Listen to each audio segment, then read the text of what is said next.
오늘 하나님께서 우리에게 주시는 말씀은 마가복음 4장 1절부터 9절까지의 말씀입니다. 마가복음 4장 1절부터 9절까지의 말씀입니다. 하나님의 말씀을 한 목소리로 봉독하시겠습니다. 예수께서 다시 바닷가에서 가르치시니 큰 무리가 모여들거늘 예수께서 바다에 떠 있는 배에 올라 앉으시고 온 무리는 바닷가 육지에 있더라. 이에 예수께서 여러 가지를 비유로 가르치시니 그 가르치시는 중에 그들에게 이르시되 들으라. 씨를 뿌리는 자가 뿌리러 나가서 뿌릴새 덜어는 길가에 떨어지매 새들이 와서 먹어버렸고 덜어는 흙이 얕은 돌밭에 떨어지매 흙이 깊지 아니하므로 곧 싹이 나오나 해가 돋은 후에 타서 뿌리가 없으므로 말랐고 덜어는 가시떨기에 떨어지매 가시가 자라 기운을 막음으로 결실하지 못하였고 덜어는 좋은 땅에 떨어지매 자라 무성하여 결실하였으니 30배나 60배나 100배가 되었느니라 하시고 또 이르시되 들을 귀 있는 자는 들으라 하시니라. 아멘. 오늘 본문은 우리에게 잘 알려진 본문입니다. 사실 설교할 것도 없습니다. 이 본문은 옥토가 되어야 한다. 이 말씀으로 이제 끝날 수 있죠. 옥토가 되어야 한다. 이것이 이 말씀의 메시지입니다. 씨앗은 똑같이 뿌려졌습니다. 근데 어떤 씨앗은 길가에 뿌려졌고 또 어떤 씨앗은 돌밭에 뿌려졌고 또 어떤 씨앗은 가시떨기에 뿌려졌습니다. 그런데 그런 씨앗들은 열매를 맺지 못했죠. 오직 좋은 밭에 뿌려진 씨앗만이 30배, 60배, 100배의 결실을 맺게 됩니다. 그러니까 우리가 옥토가 좋은 밭이 되어야지 신앙생활에 열매를 맺을 수 있다. 이것이 이 성경의 말씀입니다. 그래서 우리가 이 신앙생활하고 또 예배를 드리고 말씀을 들을 때 어떻게 들어야겠습니까? 옥토가 되어야 하지 않겠습니까? 아멘. 그래서 이제 아멘 하지 못하면 옥토가 아니다 라고 할 수 있죠. 사실 이렇게 이 말씀은 이런 식으로 조금 야비하게 이용할 수 있는 본문이기도 합니다. 은혜 못 받는 것을 전적으로 성도님들의 탓으로 돌릴 수도 있습니다. 물론 그것이 다 틀린 말은 아니기도 하겠죠. 하지만 그게 정말 이 본문이 말하고자 하는 바일까를 한번 생각해 보려고 합니다. 이 본문이 정말 옥토가 되어라 라는 메시지일까 라는 생각을 해보자는 거죠. 아마 이 본문을 가지고 그런 의문을 가져보신 적은 한 번도 없으실 겁니다. 제가 이 본문과 관련해서 한번 서칭을 해봤는데 여러 자료들이 많았고 설교들이 많았는데 열이면 열 다 그냥 그런 메시지였습니다. 옥토가 되어야 한다. 심지어 어떤 기출 변형은 이런 것도 있었습니다. 좋은 밭에 골프 씨를 뿌려라. 그 내용을 봤더니 골프를 잘 치려면 밭이 좋아야 한다라는 거였는데 무작정 골프 씨를 뿌리고 연습해서 되는 게 아니라 좋은 밭에 골프 씨를 뿌려야 된다. 그러니까 좋은 자세와 좋은 밭, 좋은 마음가짐으로 그렇게 골프 씨를 뿌리고 연습을 해야지 골프를 잘 치게 된다. 그런 내용이었습니다. 아마 글 쓴 사람이 기독교인인 것 같은데, 그러니까 네가 좋은 자세와 좋은 마음가짐으로 골프 연습해라 이런 내용이었습니다. 그런 방식으로 신앙생활도 무작정 설교 듣고 무작정 교회 가지 말고 사모하는 마음으로, 열심히 있는 마음으로, 헌신하는 마음으로 그렇게 교회 생활하고 신앙생활을 해라라는 것이 이 말씀의 뜻이겠죠. 물론 그 말씀이 옳은데, 근데 그것은 이 본문과는 별개로 그냥 갖다 떼놔도 항상 옳은 말씀입니다. 그렇죠? 그런데 정말 예수님께서 그런 뜻으로 이 비유를 하셨을까라는 생각을 한번 해보게 됩니다. 모든 이 성경 본문은 그 맥락 안에서 이해되어야 합니다. 마가복음 본문 이 맥락을 보면은 예수님께서는 항상 가르침을 주셨습니다. 예수님 주위로 사람들이 몰려오면 가르침을 주셨습니다. 병도 고치시고 귀신도 쫓아내셨는데 항상 가르치셨죠. 예수님과 함께 있던 제자들은 이 가르침이 진리라는 것을 알 수 있었습니다. 왜냐하면 예수님께서 병을 고치실 때 병이 고쳐졌고 귀신을 쫓아내시면 귀신이 쫓겨나갔기 때문입니다. 그러니까 함께 이 세트로 나왔던 가르침은 당연히 진리라는 것을 알 수 있었죠. 그런데 이상한 것은 이 진리가 타율이 좋지가 않습니다. 진리가 정말 진리라면 모든 사람에게 말하자면 참으로 받아들여져야 하는데 어떤 사람들은 이 진리를 받아들이고 열광합니다. 그런데 어떤 사람들은 무관심하고 떠나가기도 합니다. 어떤 사람들은 이 진리 예수님 가르침 앞에서 간절하게 나오는가 하면 어떤 사람들은 도리어 예수님을 죽이려고 마음을 먹기도 합니다. 그러니까 예수님의 가르침 앞에서 아주 각양각색의 반응이 펼쳐지게 되는 겁니다. 오늘 이 네 가지 씨앗 비유는 바닷가에서 하신 가르침이고 큰 무리가 모여들었죠. 그러니까 그 무리들 가운데에서도 당연히 다양한 반응이 나오게 되었겠죠. 누군가는 반대했을 것이고 누군가는 무관심했을 것이고 또 누군가는 아주 열광하고 좋아했을 것입니다.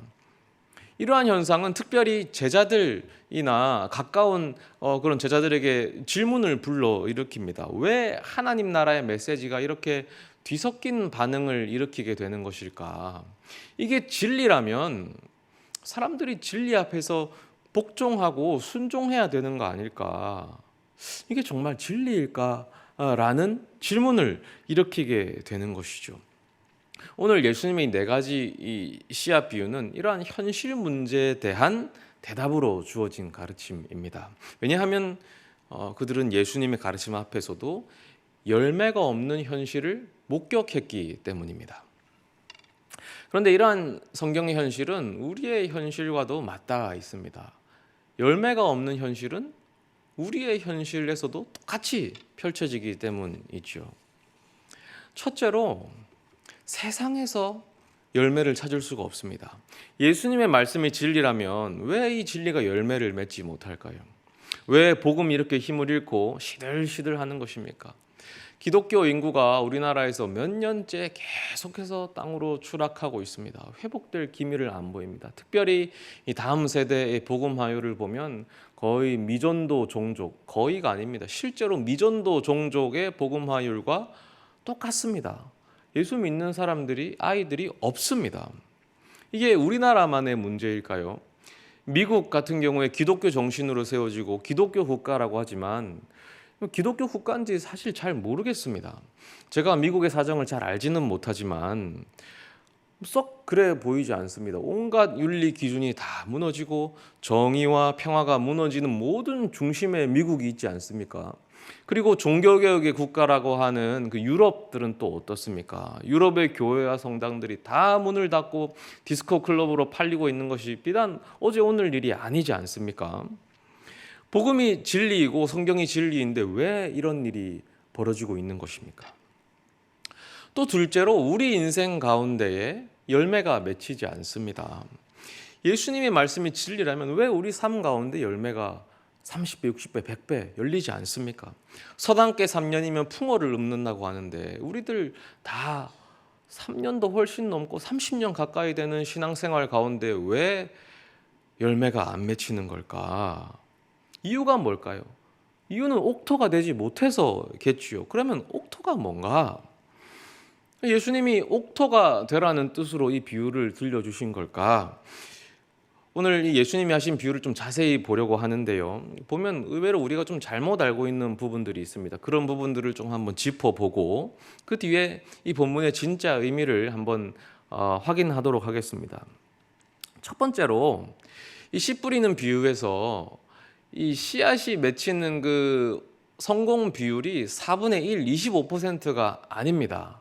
우리가 알 때 네 가지 땅에 뿌려져서 네 가지 중에 하나가 성공했다라고 해서 4분의 1, 25%의 성공이다라고 생각하지만 사실은 그렇지 않습니다. 이것은 헬라어 성경이나 영어 성경으로 봤을 때 조금 확인이 가능한데 사실은 영어 성경 중에도 몇 가지 번역본에 따라 조금 다릅니다. 왜냐하면 이게 단수와 복수를 정확하게 표기한 성경에만 보이는데 제가 그걸 잘 표기한 성경 번역본을 가져와 봤습니다. 영어로 되는 것을 한번 화면을 띄워 주시겠습니까? 어렵죠. 제가 다 읽지 않겠습니다. 이 노란색으로 된 것만 보시면 됩니다.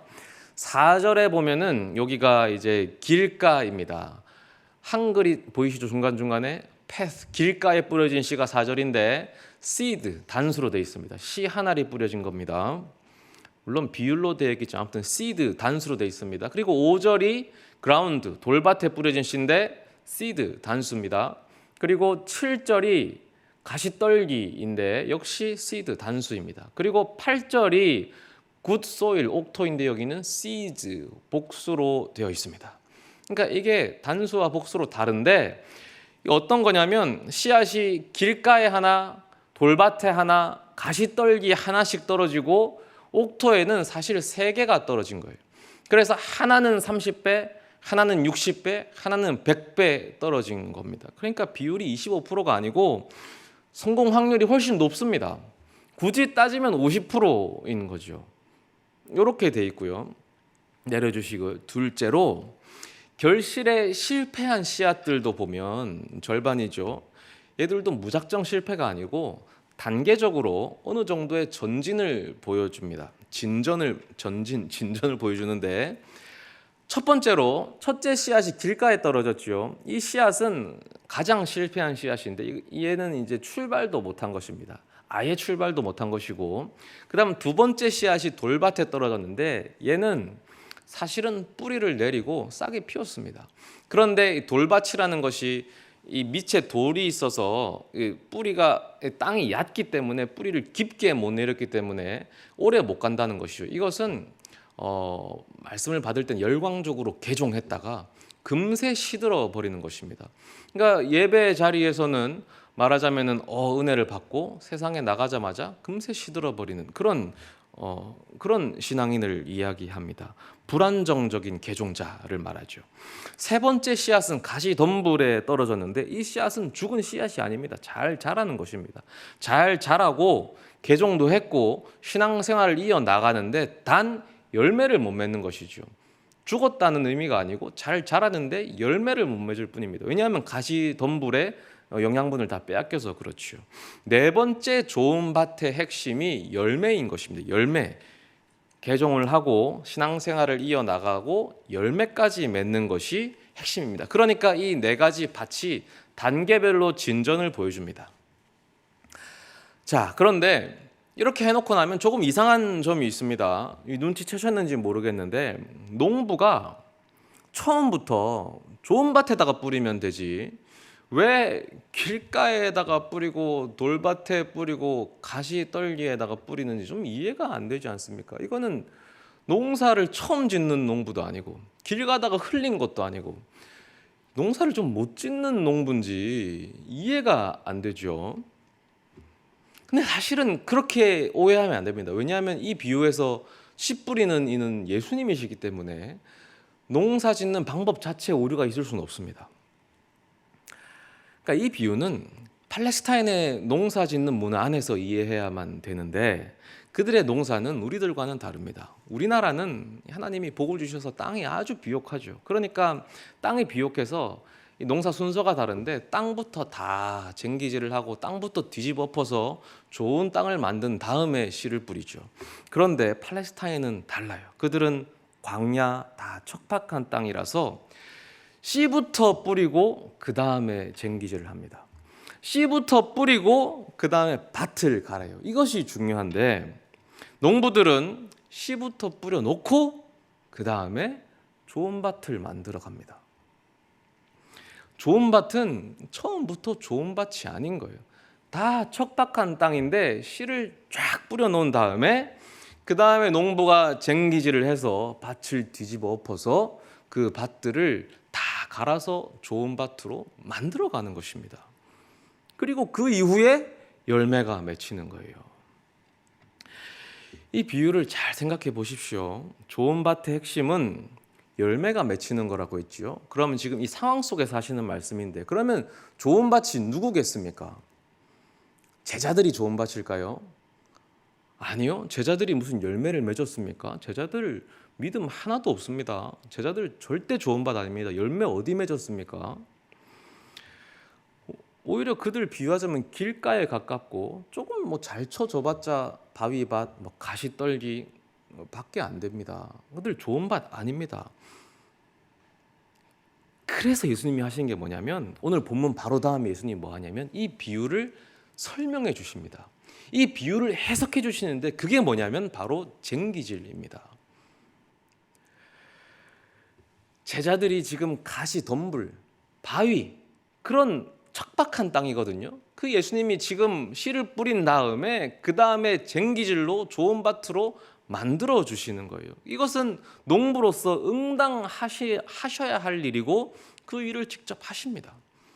마가복음 4장 전체를 보면 여기에 예수님의 비유들이 모여 있습니다. 예수님이 씨를 많이 뿌리십니다. 그리고 4장 그 비유들이 마무리될 때 이런 말씀으로 마무리됩니다. 4장 33절 34절에 예수께서 이러한 많은 비유로 그들이 알아들을 수 있는 대로 말씀을 가르치시되 씨를 다 뿌리십니다. 그 다음에 비유가 아니면 말씀하지 아니하시고 다만 혼자 계실 때에 그 제자들에게 모든 것을 해석하시더라. 쟁기질을 하시는 겁니다. 씨를 다 뿌리신 이후에 그 마은 밭들을 갈고 경작하십니다. 그래서 그 밭들을 옥토로 가꾸어 주시는 겁니다. 길가, 돌밭, 가시덤불들을 다 뒤집어 엎어서 옥토로 바꾸어 주십니다. 그 씨앗을 잘 듣고 소화하고 열매를 맺을 수 있는 그런 땅으로 손수 바꾸어 나가시는 겁니다. 우리가 이 비유를 읽을 때마다 생각하죠. 내가 좋은 밭이 돼야 되는구나. 그래야 내가 은혜 받고 성장하는구나. 그래서 열심히 노력하려고 합니다. 어떤 노력을 하냐면 새들을 주의합니다. 새들이 이 말씀을 채가지 않도록 졸음이 내 말씀을 채가지 않도록 깨 있으려고 막 꼬집고 막 이렇게 하죠. 아니면 뭐 바위를 주의해서 나가서 뿌리를 내리도록 세상에서 뿌리 내려서 간절히 기도하고 간구합니다. 그리고 가시떨기를 주의합니다. 세상의 염려, 재화 염려 이런 것들이 나의 영양분을 빼가지 않도록 그렇게 간절하게 구합니다. 당연히 이런 노력들은 좋은 것입니다. 거룩한 것이 하나님이 기뻐하시죠. 그러나 그런 노력들이 과연 내 마음밭을 옥토로 바꿀 수 있냐는 말입니다. 안 됩니다. 그것은 마음밭을 가꾸는 노력들도 아니고 되지도 않습니다. 우리 실패했잖아요. 왜 그러냐면 이 말씀의 핵심 자체가 너 옥토 되라가 아니기 때문입니다. 옥토는 주님이 바꾸어 주시는 것입니다. 이 말씀의 핵심은 주님께서 우리를 옥토로 바꾸어 주신다가 이 말씀의 핵심입니다. 옥토가 된다는 말은 결국 열매를 맺는다는 말이고, 열매를 맺는다는 것은 결국 근원적으로 우리가 주님만을 사랑한다라는 말이 되겠죠. 그래서 우리가 어떻게 주님을 사랑할 수 있냐라는 것은 결국 예수님의 사랑이 우리를 그렇게 바꾸어 나가시는 것입니다. 제가 지난 금요일 철야 기도회 때 베드로에 대해 언급했는데 사실상 베드로를 상당히 모욕을 준 것입니다. 베드로를 저격하고 기억이 잘 안 나시겠지만 베드로는 사탄 들린 자였다라고 하면서 베드로는 아무런 자격이 없다라고 아주 베드로를 모욕했습니다. 그 베드로가 사탄이 들려가지고 예수님과 어떻게 싸웠는지 성경 구절을 조목조목 들면서 베드로가 가룟 유다와 똑같은 아주 나쁜 놈이었다라고 제가 저격을 했죠. 그런데 그런 베드로가 결국 사도가 되지 않습니까? 베드로가 사도가 되고 반석이 되고 어떻게 그렇게 변했습니까? 베드로가 노력으로 변한 것입니까? 아니죠. 예수님께서 그를 변화시킨 것입니다. 베드로의 노력으로는 어림도 없습니다. 베드로가 노력했습니다. 어떻게 노력했냐면 예수님 십자가에 달리는 자고 잡혀가실 때 노력합니다. 쫓아가죠. 내가 예수님 쫓아가야겠다. 쫓아갔다가 어떤 결말을 맞이하냐면 그 자리에서 예수님을 3번 부인합니다. 저주하면서 부인합니다. 그게 자기 노력의 결과였습니다. 예수님의 사랑이 그 베드로를 결국 변화시킵니다. 예수님이 부활하시고 오셔서는 예수님 불러서 똑같은 자리 마련해 주십니다. 같은 시간, 같은 환경, 불까지 피워서 예수님이 다 만든 환경이거든요. 그리고 예수님 베드로 불러서 요한의 아들 시몬아, 네가 나를 사랑하느냐? 3번 질문하시고 베드로에게 3번 대답하게 하시죠. 그 트라우마를 씻게 만들어 주시죠. 예수님께서 쟁기질로 베드로의 마음을 뒤집어 엎으셔서 옥토로 바꾸어 주시는 것입니다. 어제 강남 노예가 있었는데요. 그리고 오후에 목사 안수식이 있었습니다. 제 개인적으로 제 처남이 또 강남노회에서 목사 안수를 받게 돼서 제가 어제 참석했었습니다. 안수식을 참석하는데 이 강남노회 어른이신 한 목사님께서 그 설교를 하셔가지고 설교를 들었는데 참 은혜가 됐습니다. 본인의 실제 목회 경험담을 예화로 두셨는데 제가 그 내용을 동의 없이 인용하겠습니다. 근데 제가 제 아이들 3명을 조용히 시키면서 듣느라고 이제 내용이 좀 각색될 수 있습니다. 그 새들이 쪼아 먹어가지고 그 목사님께서 이 목사 초년생 시절에 아동부를 맡으셔서 이제 설교를 항상 하셨답니다. 그런데 그게 본인에게 좀 마음에 안 들고 부끄러우셨답니다. 왜냐하면 본인이 목사가 돼서 어른들 설교도 하고 싶고 청년들 설교도 하고 싶고 그랬는데 항상 아동부 초등학생 설교를 하고 있는 게 조금 싫었답니다.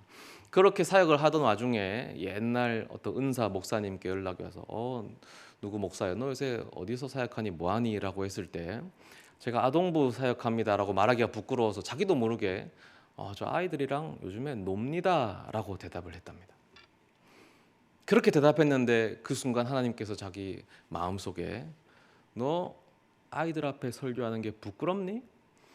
나는 너를 강단에 세운 것이 부끄럽다 라고는 말씀을 주셨답니다. 그 말씀이 너무나 찔림이 되고 가슴이 아파서 그 일을 계기로 회개하고 마음을 다잡고 그 마음을 붙잡고 지금까지 성도님 한 분 한 분 사랑하는 마음으로 이 사역을 이어간다라고 말씀을 주셨습니다. 하나님께서 그 목사님의 마음에 쓴소리를 통해서 쟁기질을 하셔서 그 마음을 옥토밭으로 바꾸어 주신 것이죠. 그렇게 해서 많은 열매를 맺어 가실 수 있도록 역사하신 것입니다. 사실 이런 이야기들, 간증들은 참 많습니다. 아마 우리 성도 여러분들도 한 분 한 분 그 인생에서 있으실 것입니다. 우리의 노력이 나를 바꾼 것이 아니라 하나님께서 사랑으로 또 따뜻한 사랑으로 또 때로는 쓴소리가 함께 있는 그런 사랑으로 우리를 바꾸어 가셨지 않습니까? 공통점들은 뭐냐면 하나님을 만날 때 우리가 변한다는 것입니다. 하나님을 만나면 우리는 바뀔 수밖에 없습니다. 이것은 진리입니다. 하나님 앞에서 변하지 않는 존재는 없습니다. 하나님께서 우리를 좋은 밭으로 바꾸어 가시기 때문입니다.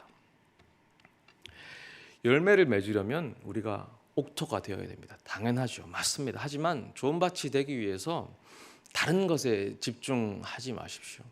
그것은 그 나름대로 의미가 있지만 우리가 좋은 밭이 되기 위해서는 그 방법으로는 성공 못합니다. 농부에게 가야 합니다. 농부가 쟁기질로 우리 밭을 갈아엎을 때 그때 좋은 밭이 되는 것입니다. 우리들 중에 누군가는 가시떨기 밭입니다. 신앙이 있죠. 신앙이 자라나고 있습니다. 그러나 세상의 재화와 세속적인 염려와 자녀의 염려와 건강 염려와 그런 것들이 우리의 영양분을 다 채갑니다.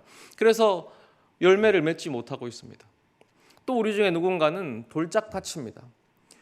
예배에서 많은 은혜를 받고 뜨거움을 경험하고 뜨거운 눈물로 기도하지만 예배당만 나가면 그 신앙이 뿌리를 내리지 못합니다. 그래서 세상에서 항상 집니다.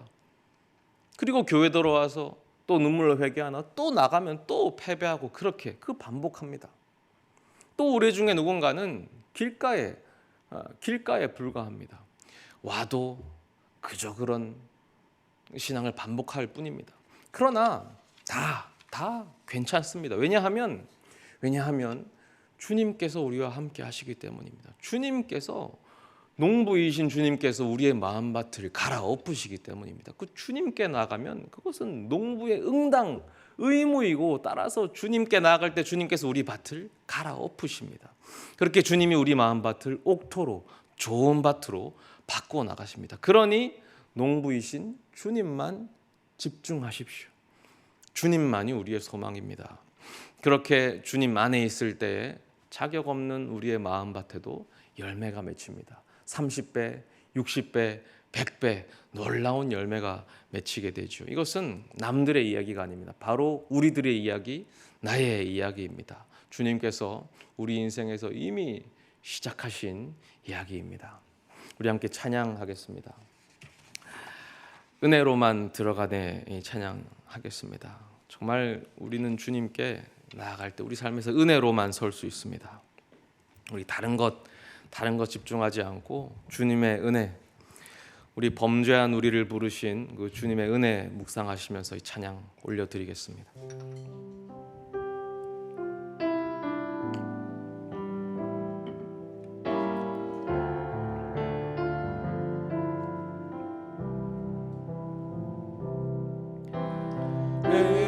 은혜로만 들어가네, 은혜로만 선다네. 우리의 노력이 아닌 어린 양의 보혈로 그분의 임재 가운데 오라 하시네. 우리를 부르신 그곳 은혜로 들어가네, 은혜로만 들어가네, 은혜로만 들어가네.